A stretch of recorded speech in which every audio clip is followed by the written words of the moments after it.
Okay, good afternoon, Golden Flashes. Welcome to another edition, the February edition of Talking with Todd. Those of you that know me know that I like snow, so I'm happy to report that it is snowing in Kent, Ohio. Makes for a good day. Today I'm going to talk longer than I have in the past in Talking with Todd's because I want to give you a presentation on our budget reductions for this year and the upcoming 4 years. If you're a member of Faculty Senate, this is the presentation that I gave yesterday to Faculty Senate, and I appreciate your patience while I gave that presentation, and I absolutely appreciate your comments at the end of the presentation. As a starter, let me just say that we are doing very well as an institution. Our access is expanding. If you look at our entering freshman classes, especially the enrollment of larger number of first generation students, a larger number of students with high financial need, all reflective of a really proud and long history of access at Kent State University. That's good, we're doing well. Our retention and graduation rates, which dipped during COVID, both our Kent campus and regional campuses, are returning and in some cases have returned to pre-pandemic levels. And I expect to see some further increase in those in the upcoming months and years. That's good. We're doing well. Our investments are paying dividends. I'm thinking about the creation of our engineering program, which was done under the great leadership of our College of Aeronautics and Engineering Dean Christina Blowbaum and her team. A decade or so ago, we did not have engineering at Kent State. We had engineering technology, and now we have a very big, healthy enrollment in engineering. So our investments are paying off, and the example that I like to give is engineering. Also, our American Academy relationship with the Pontifical Catholic University in Brazil is likewise doing very well.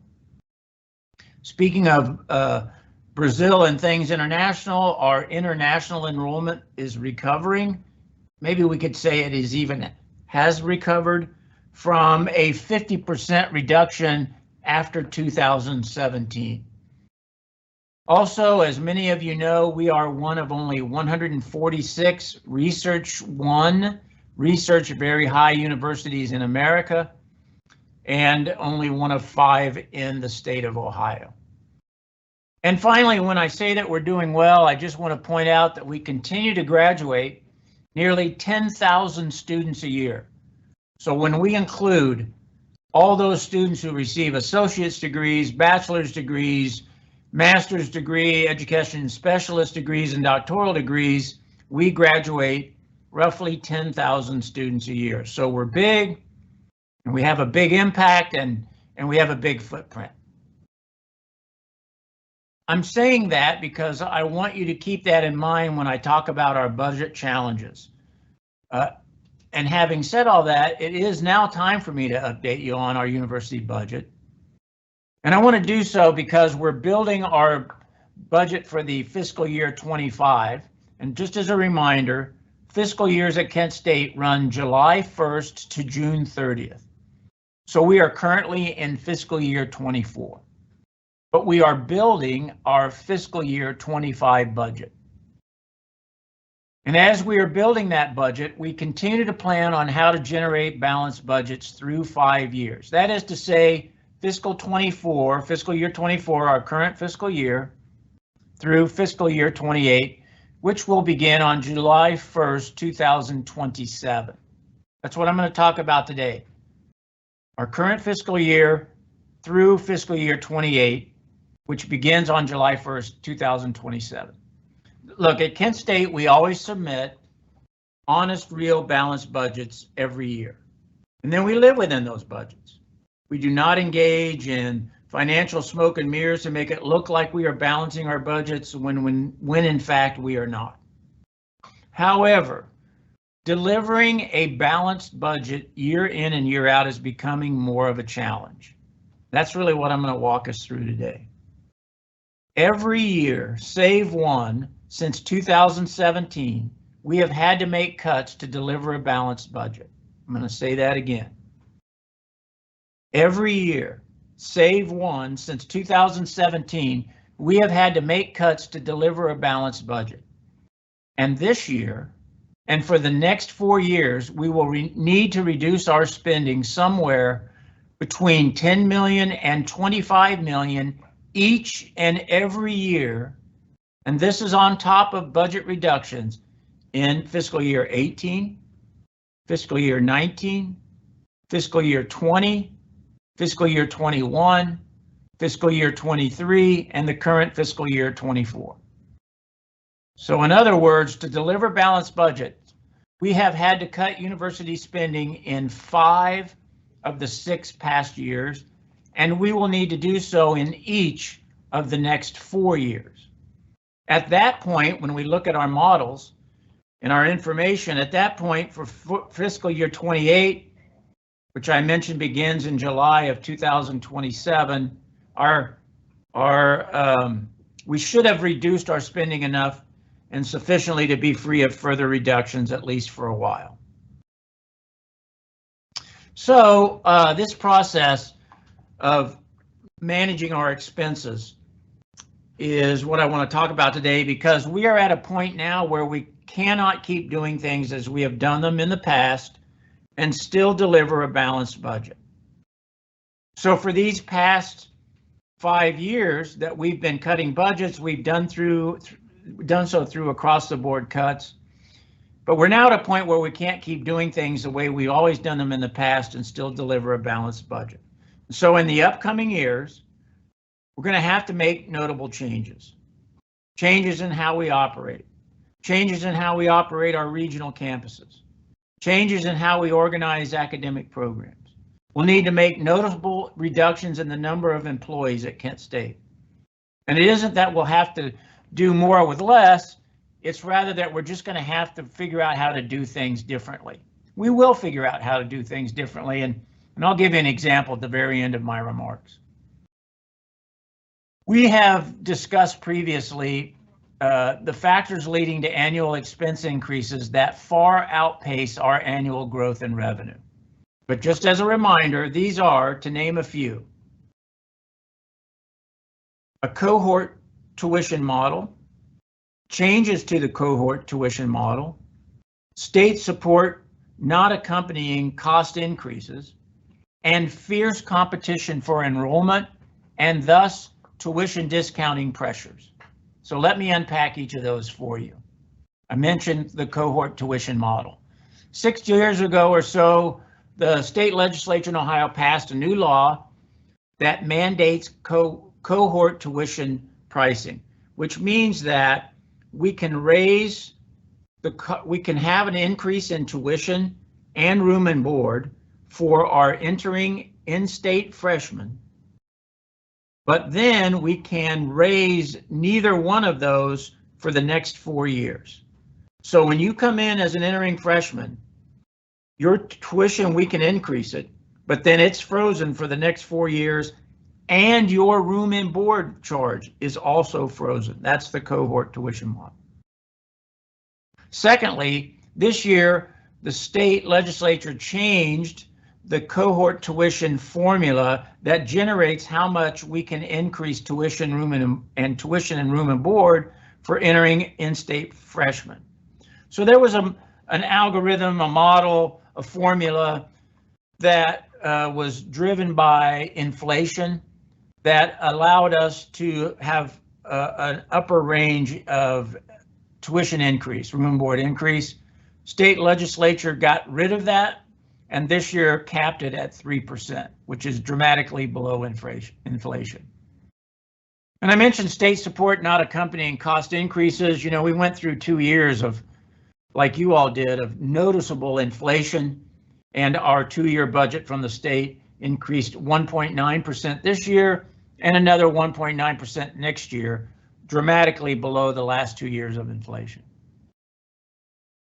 And then I mentioned fierce competition for enrollment.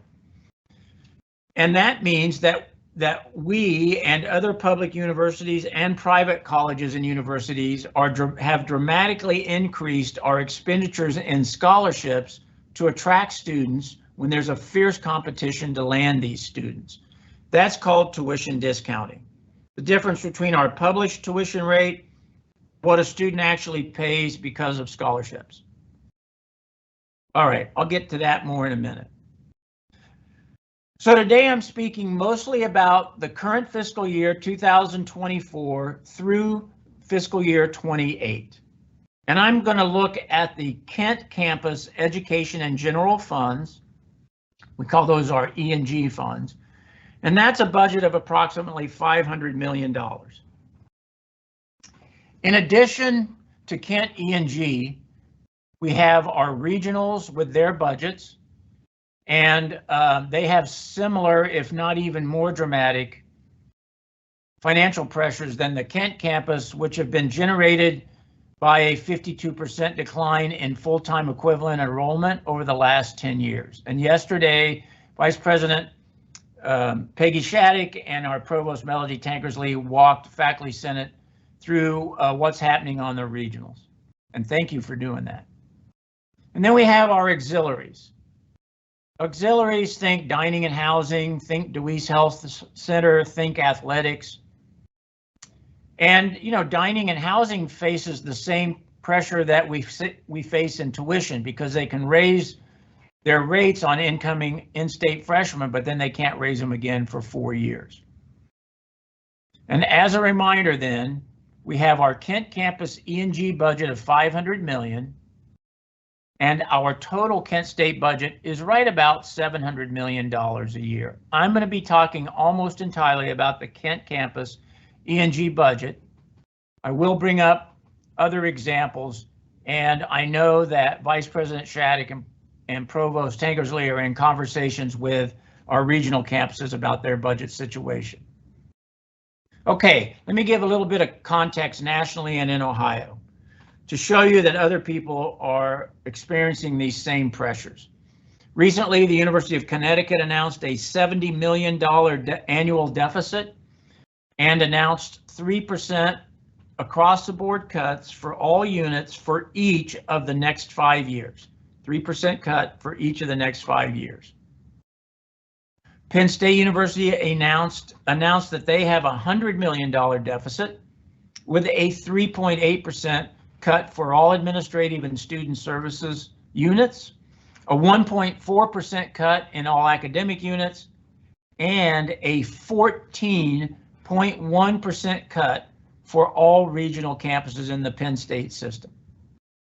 And then you may have read recently about the $177 million budget deficit at the University of Arizona. And recently, in the last 2 weeks, all units on that campus have been ordered to present budget cut scenarios of 5%, 10%, and 15%. So those are some examples of what's happening nationally. In Ohio, you may have read recently of the budget deficit at Baldwin Wallace and their plan to reduce that deficit, which included layoffs. There was a report in the national media that Lake Erie College in December had just 7 days of cash on hand, and we are hearing rumblings about dramatic financial issues at other private universities in the state of Ohio. Among Ohio publics, 5 are running FY24 deficit budgets, meaning for this year, for this budget year, they are spending more than they are bringing in revenue. These are deficit budgets. These campus to campus deficits range from $36 million down to $11.7 million in deficit. That's equal to, in the $36 million, well, let me say it this way, that's equal to a budget deficit of 11% of annual budget at one Ohio university and 4% at other Ohio universities. And here's the thing with annual budget deficits, they snowball so quickly because if you don't address them each year, then your $27 million budget becomes considerably larger the next year, and now you got to really start cutting some dramatic numbers. So that's 5 Ohio public universities.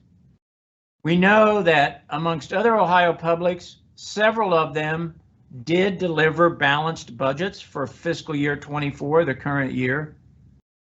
But like Kent State, they had to reduce expenditures dramatically to get to balanced.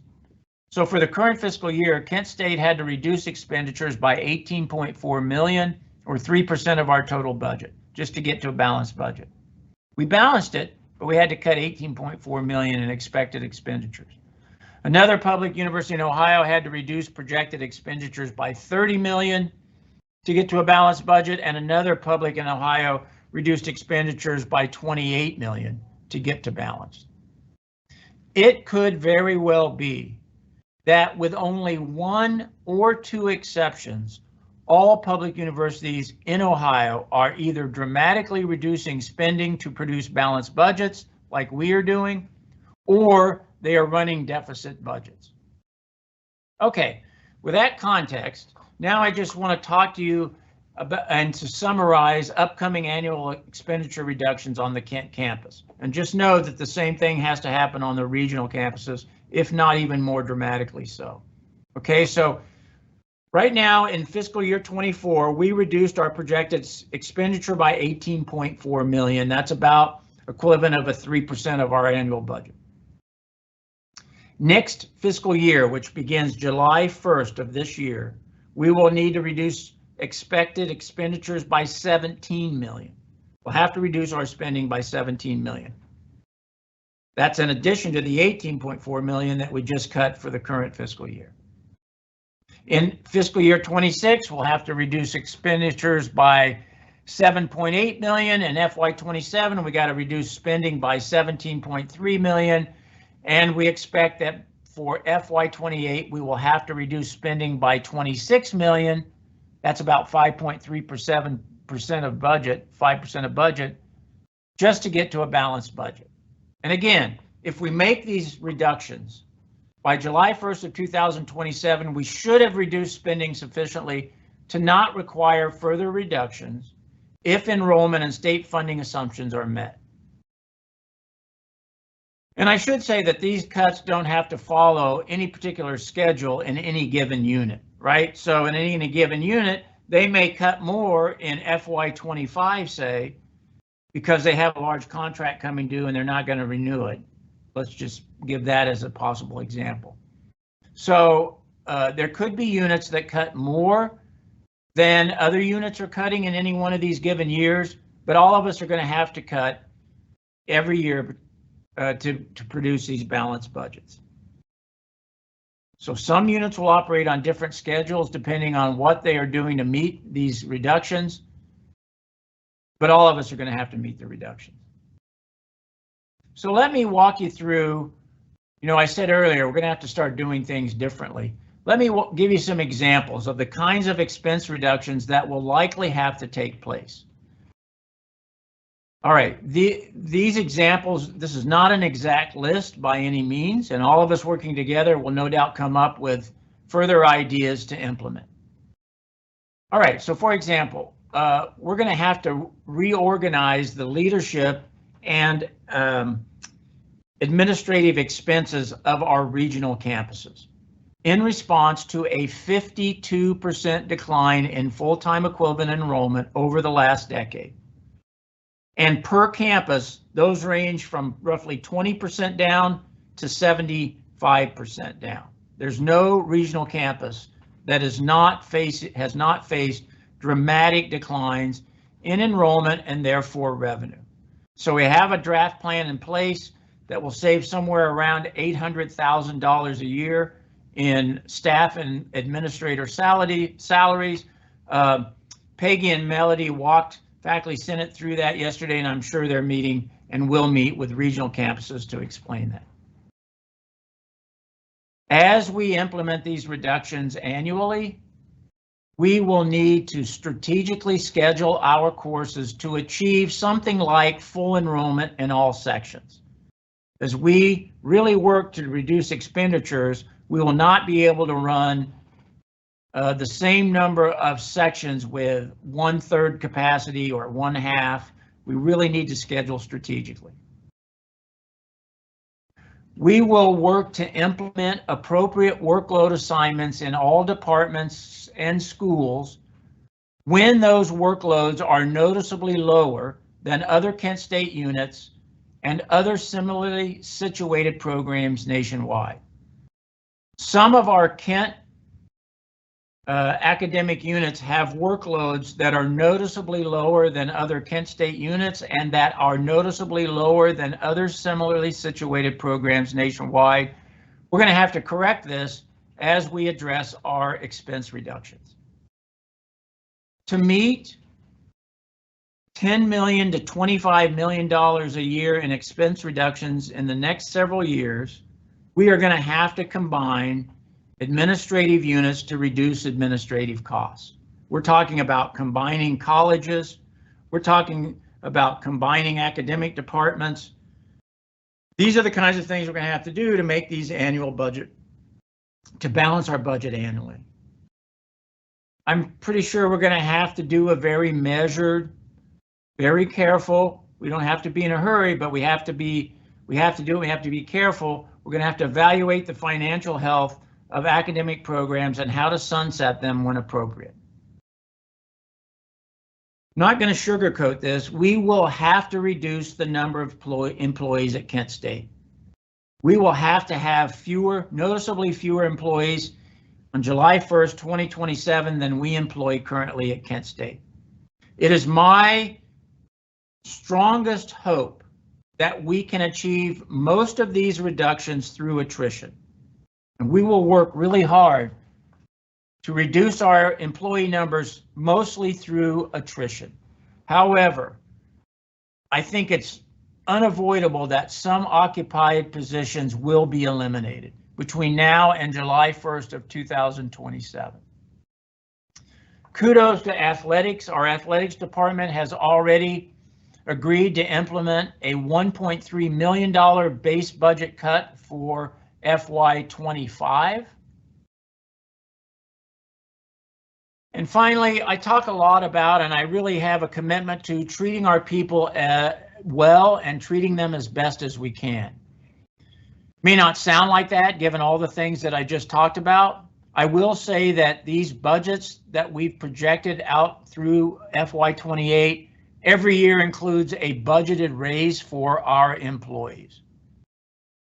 Nevertheless, one of our largest expenses is in benefits, and I'm going to talk more about that later, but I think these are going to have to change too. So we think about our tuition remission and the generosity of that. That's one example. As I told Faculty Senate yesterday, here's an example that occurred to me while I was walking in the morning of the challenge that we face. Currently at Kent State, in vacant positions, we have $11.5 million in salaries and benefits in vacant positions.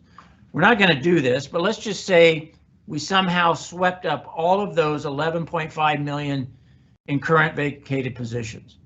Well, that would get us closer to meeting our expense reduction needed for fiscal year 25, but we'll still need to reduce this amount and more in subsequent fiscal years. This is a recurring issue, in other words. So we're going to have to reduce expenses by $10 million to $25 million each and every year through 2027. Not reduce expenses for the next fiscal year by $17 million and then we're good.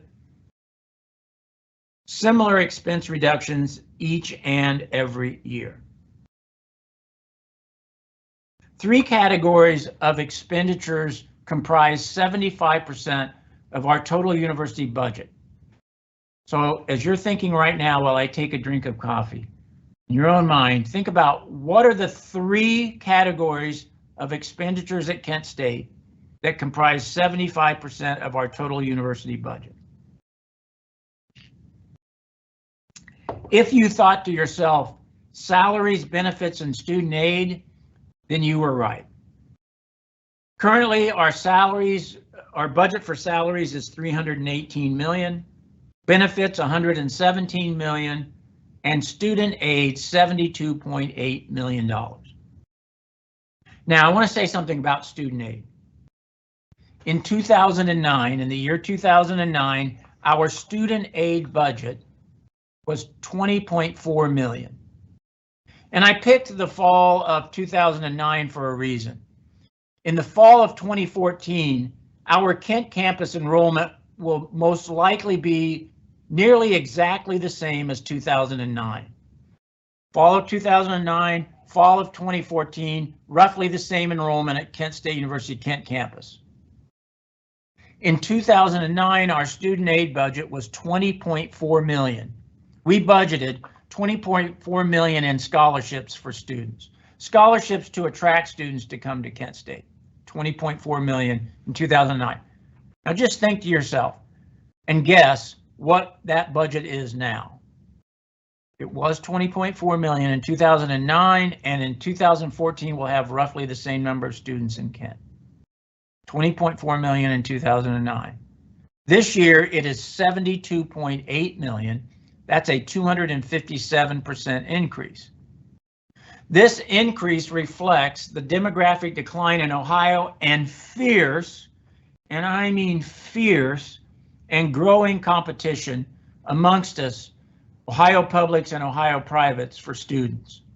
And in the face of that competition, people are making more generous scholarship offers to attract enrollment. And so I want to say here kudos to Vice President Todd and his team for landing our great Kent freshman class this fall, and for really good classes on our regional campuses, and for doing so while actually on the Kent campus reducing our discount rate from 47% to 42%. In other words, we spent less on scholarships for the Kent campus, but we landed the freshman class that we wanted to land. So I'll just say it again. Salaries, benefits, and student aid are 75% of our Kent E&G budget. I also want to mention space as our final frontier. On the Kent campus, in 2009, and in fall 2014, we'll have similarly sized enrollments. And yet, since 2009, we have increased the square footage on campus of our buildings by 788,000 square feet. I didn't say that very clearly, so let me repeat it. Even though our enrollments will be the same in 09 and 14, on the Kent campus in that same period, we added 788,000 square feet of space. That's 25% more space for the same number of students. So we're going to have to consolidate into fewer buildings, and then we're going to have to figure out how to finance the tearing down of buildings. So when we vacate the current College of Business building and move into the Crawford Hall and the college, the Ambassador Crawford College of Business and Entrepreneurship, when we move into that great new building, we really have to tear down the current building.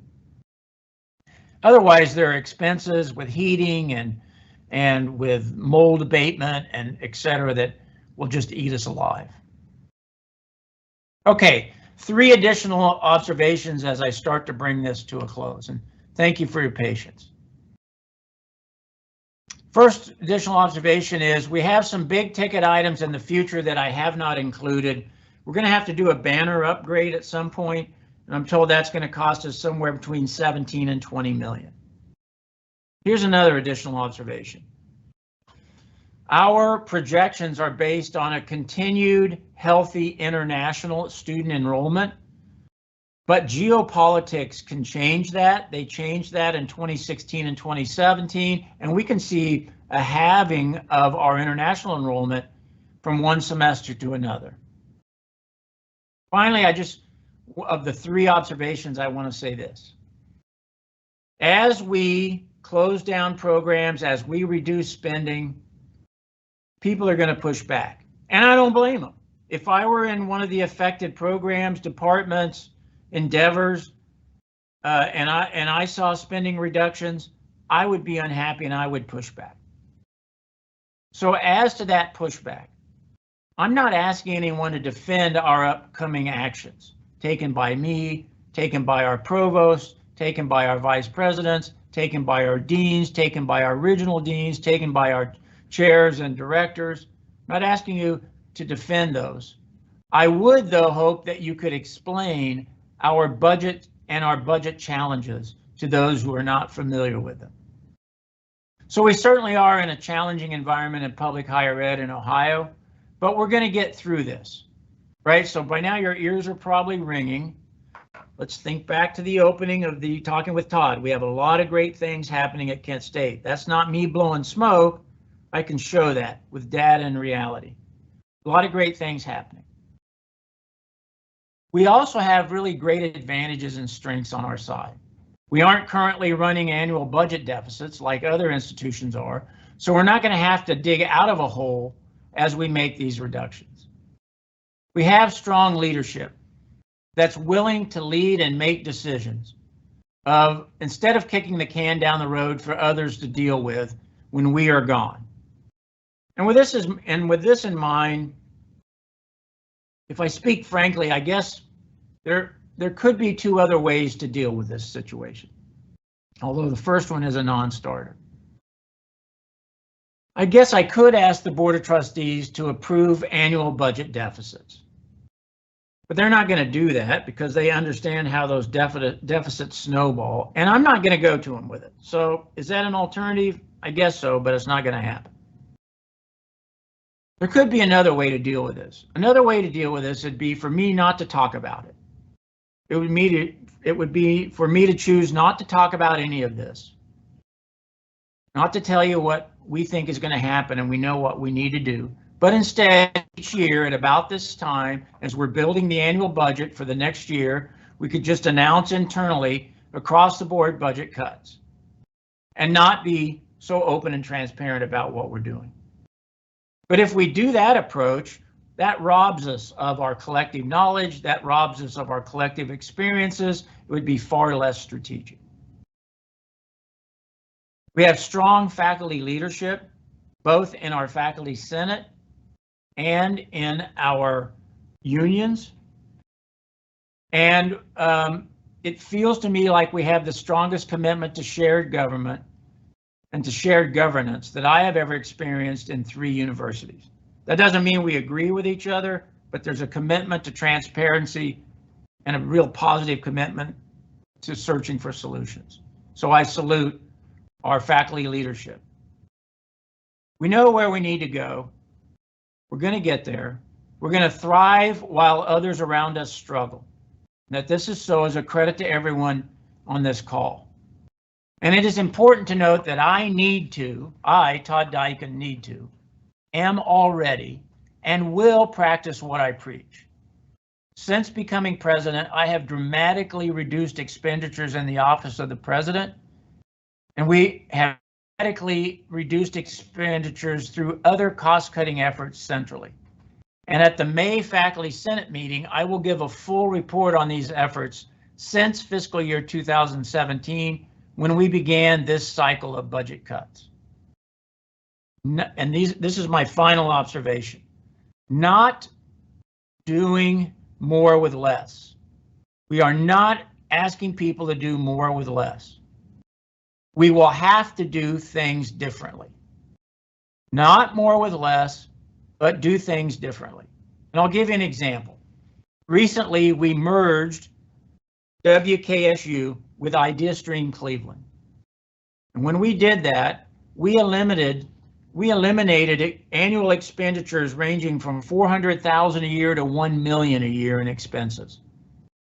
But when we merged with WKSU, we eliminated those expenditures with no decline in journalism, with no decline in news coverage, with no negative impact on the Northeast Ohio public radio market.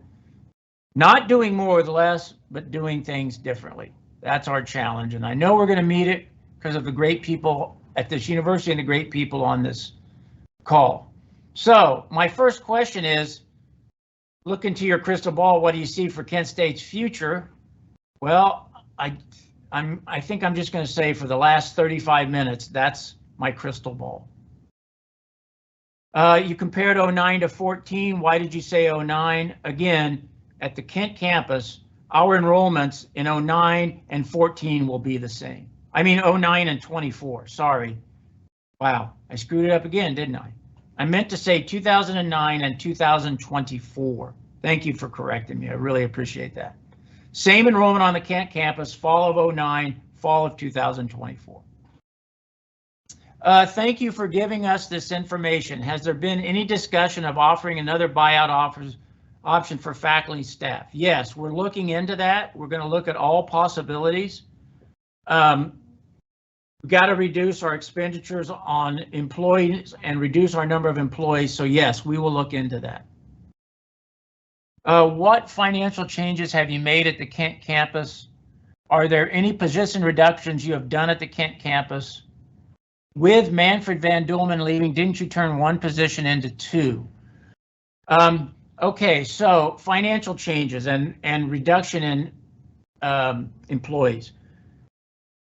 Between the 1st of November 2017 and the 1st of November 2022, we reduced the number of employees at Kent State by 515. So in that period, 2017 to 2022, we reduced the number of Kent State employees by 515. We went from 4,093 employees to 3,031. That's a 13% decline in the number of employees. 77 fewer faculty, 233 fewer administrators, and 205 other employees. And honestly, if we hadn't have done that, and we did that almost entirely through our voluntary separation plans, if we had not done that, we would be in an emergency situation at Kent State. I can't really speak to with Manfred leaving, that's really a question for Provost Tankersley, but I do want to salute Manfred for his work to Kent State University, particularly chairing our COVID activities, and we wish you well. Manfred, we just don't wish you better than Kent State. I'll say it that way. I'm curious about the number of administrators and the amount of reduction that should occur at the administrative level. Seems there have been a high level of AVP positions created over the last 2 to 3 years, and yet management positions are directly tied to revenue generation. Yeah, that's certainly something we're going to look at.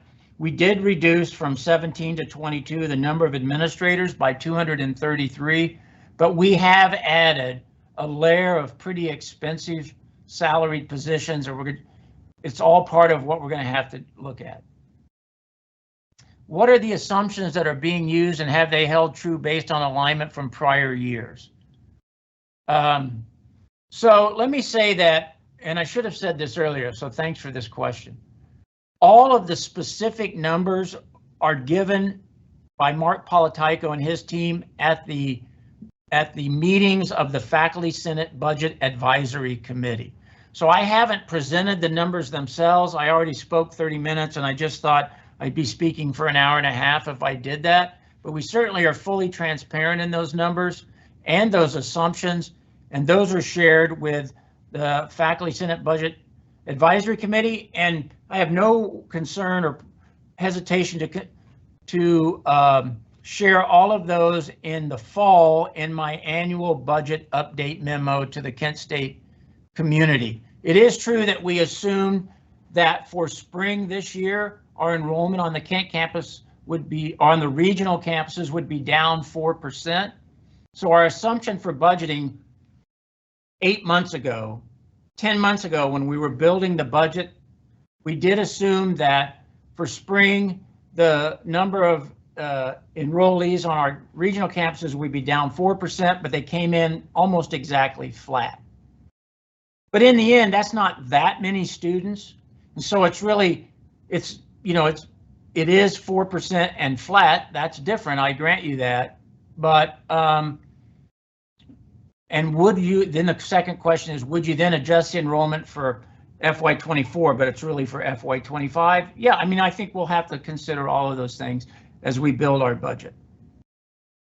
In this context, does employee specifically mean staff, or does employee mean personnel of all kinds? Yeah, I mean, it's personnel of all kinds. But again, and I really need to repeat this, it's my strongest desire to attain those reductions mostly through attrition. Mostly through attrition. Is the university eliminating or reducing tuition benefits for staff and dependents? Again, one of the three major expenses, one of the troika of things that makes up 75% of our budget is benefits. And one of those benefits is the tuition remission. We're going to have to look at that? Yes. Any changes that we propose, at least as long as I'm president, I think will include a sliding income scale so that our lowest paid employees will still have 100% benefit. And just for context, among Ohio public universities, Kent State and Youngstown State are the only two universities that provide a 100% tuition discount for employees. Several others are at 70 or so percent, and then Ohio State and others are at 50%. Is a budget deficit where you use one-time funds to cover the deficit?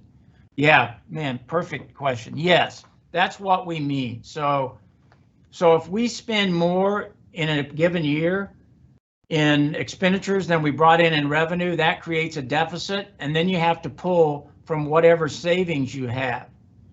Now, people will say, well, that's why you have a savings account. Yes, true that. But the problem is you've got a structural deficit that's driving that, and that structural deficit is going to be there the next year if you don't change it. And that structural deficit is going to be there the next year if you don't change it. So if you don't make the structural changes, your budget deficit will snowball, and then you're talking about some really dire circumstances. What is in the works to try to increase income as well? Great question. You know, in my opening remarks, I pointed to the creation of an engineering program. We now have that in place on the Kent campus, bachelor's, master's, and PhD. We are enrolling hundreds of students at Kent State University that would not have come here in the past if we did not have engineering. We are up to an enrollment in Brazil in the American Academy, Kent State American Academy, somewhere around 150 students. Usually about half of those students after 2 years transfer to the Kent campus. We're talking around 75 to 100 Brazilian students that would not have been here if we had not tried to increase our income as well. I'm going to stick to some budget questions, but there's a non-budget question. So I'm going to get back to its DE and DEI questions and belonging activities. I want to get back to that, so I got to remember to do that. But since we're on the budget, I just want to address some more budget questions. Thank you for your forthright information, President Dyken. You mentioned that some programs will be combined. Will faculty be involved in making some of those decisions? Yeah, absolutely. The strength of Kent State University is that we have a very strong shared governance. And those of you that have been around for a while, you may remember when I started in April of 2012, I inherited a situation where the previous provost had engaged in a walkout of faculty senate with the academic deans. And things were pretty broken in that regard.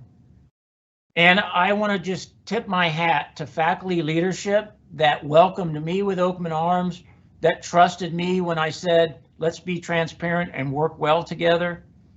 And so there's no scenario where we will make those kinds of changes without meaningful shared governance. Yeah, absolutely.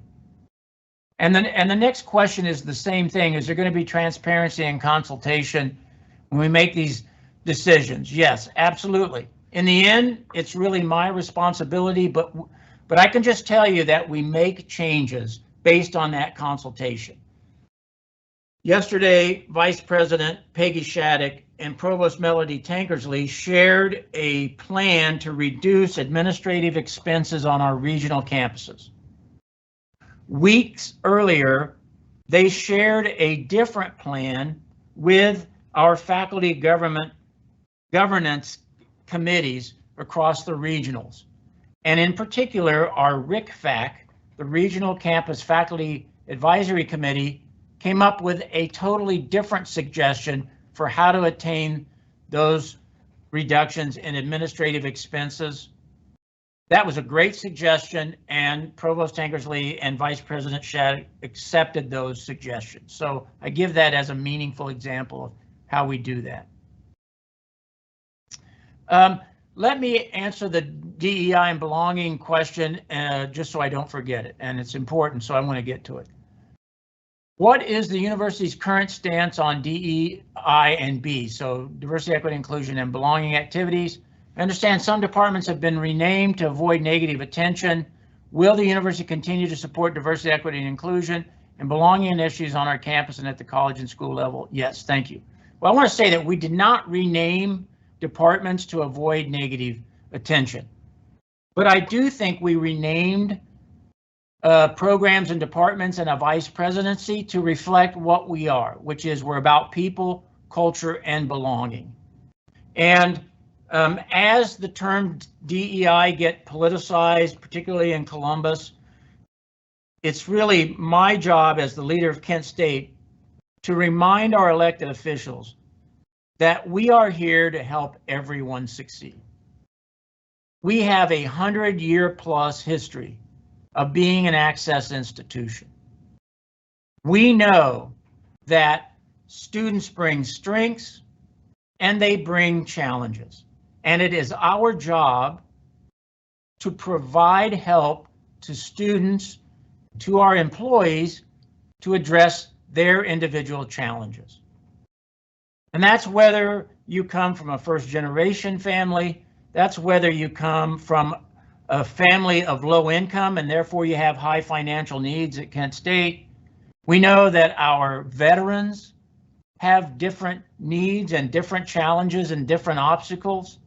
We know that our LGBTQ plus students face different challenges. So in the end, what are we doing? We want to be a campus of kindness and respect, one that practices a culture of belonging. And so that's what we do, and that's what we're committed to.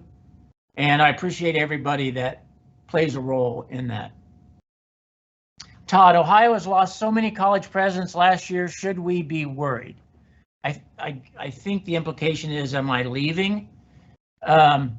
I don't plan on leaving, and I certainly plan on seeing us through these next fiscal years that I've just laid out.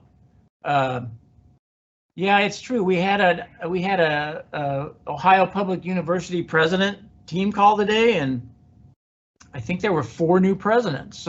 So yeah, it's interesting how that works. I mean, I'm now one of the old timers, and I started in 19. So think of it. Think of that. Given difficult news, this is a good question. Let's think about this. It's a really good question. Given the difficult news, grim financial future, and condition of higher ed in general, how do we as employees stay motivated and positive in the workplace? Well, first of all, just know that I want to thank you for all that you do. And I want to say that we're not just blowing smoke when we say we're committed to kindness and respect. We have our vice presidency for people, culture, and belonging. And Vice President Gooden is doing amazing work, really amazing work. And I think if you haven't already seen differences, you're going to see differences. Grim financial future. We don't have a grim financial future because we know what we need to do. We have a plan in place to deal with it, and we are not deficit spending currently. That's really important. I don't want to minimize the challenges, but I also want to let you know that we have a plan, and we're going to succeed, and we're going to stay healthy, and we're going to continue to do great things. I don't want to minimize it. Some people will be impacted, but I do want to thank all of our employees. Do you foresee strategic partnerships with other local institutions, like moving some programs to YSU, UA, Neomed, and in return receiving their programs? Well, honestly, I don't see that happening on the academic front, but I do want to say that we are several months and really more than a year into an effort with YSU and Neomed to share back of the house costs. Not academic programs, but for example, we share our internal auditor with YSU. We, in a contract with YSU, provide some of their global education needs. We need to look at expanding. How do we say, for example, have a shared single chief internet security officer for all three of us combined?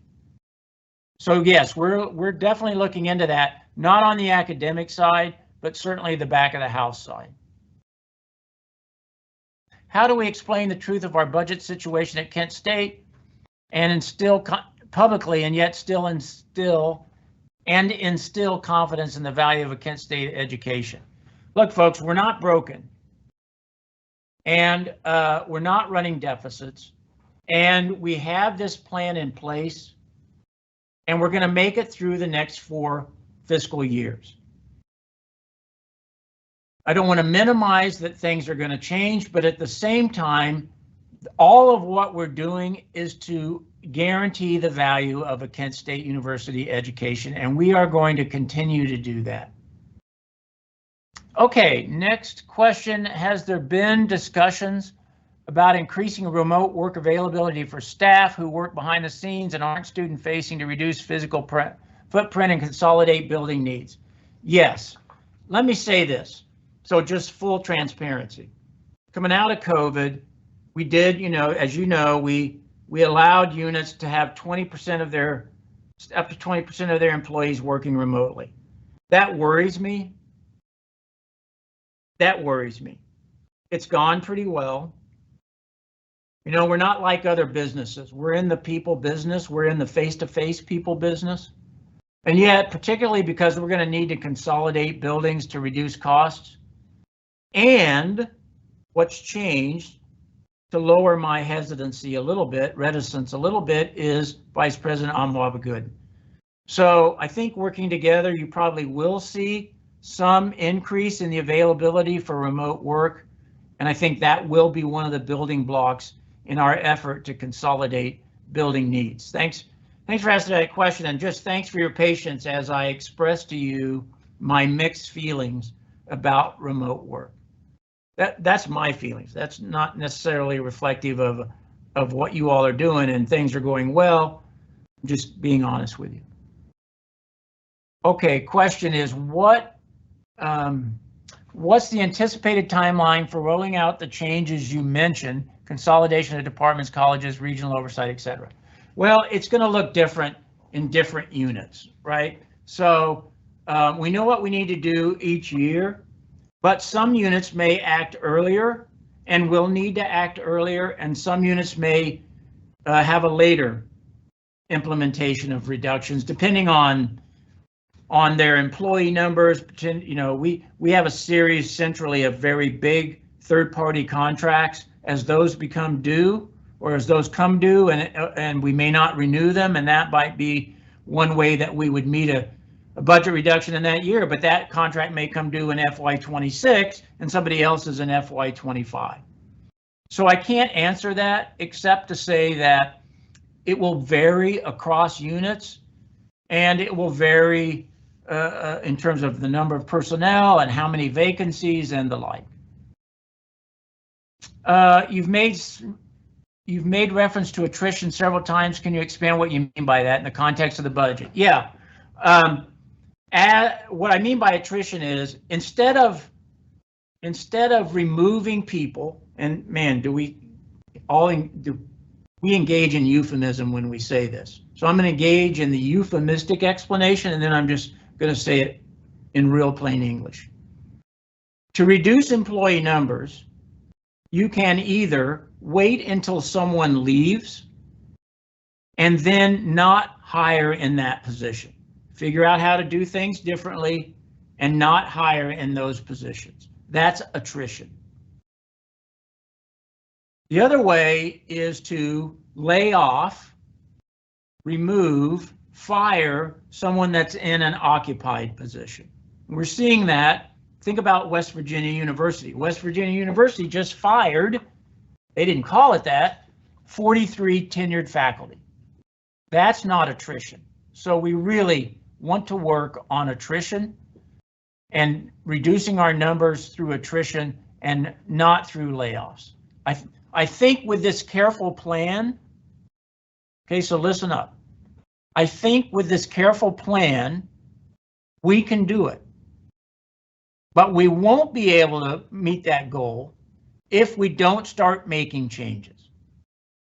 If we spend our energy pushing back against the need for change, that won't get us to where we need to be.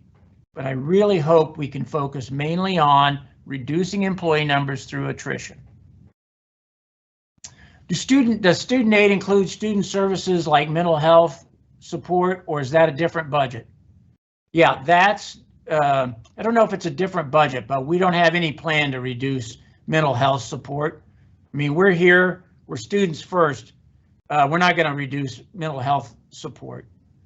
At a time when, gosh, think about all that's happening in the world. We're still coming out of the impact of COVID. Now we're going to go in headlong into a really nasty US presidential election. And we're always going to do what we can for our students. Doesn't mean we're not going to make changes, but we're not going to reduce the mental health counseling support. Okay, it looks to me like that is the end of my questions. So I want to say thank you. First of all, I apologize for the length of my presentation. I went twice as long as I typically would go in talking with Todd. That's the first thing. So I apologize for that. Secondly, really am committed to transparency. And the numbers are real and the numbers are important. And our Senior Vice President and Chief Financial Officer, Mark Politaico, and his team will share these numbers, have shared these numbers, will continue to share these numbers with the Faculty Senate Budget Advisory Committee. And thank you to the members of that committee for the good work that you do for Kent State and your role in meaningful shared governance. I appreciate all that you do. You'll keep getting these kinds of updates from me, including in my fall budget message, which you know how that is. It's like 25 pages, single space. Thanks for your patience in reading that. And as I always say, once you read that, you now understand Kent State's budget as well as I do, which could either be comforting or not comforting, depending on how well you think I understand our budget. Thanks, Golden Flashes. Thanks for what you do. I appreciate your leadership. I appreciate all you do, particularly for our students. Enjoy the snowy day in Kent and other places. And I'll see you next time for the next edition of Talking with Todd. See you, everybody. Bye-bye.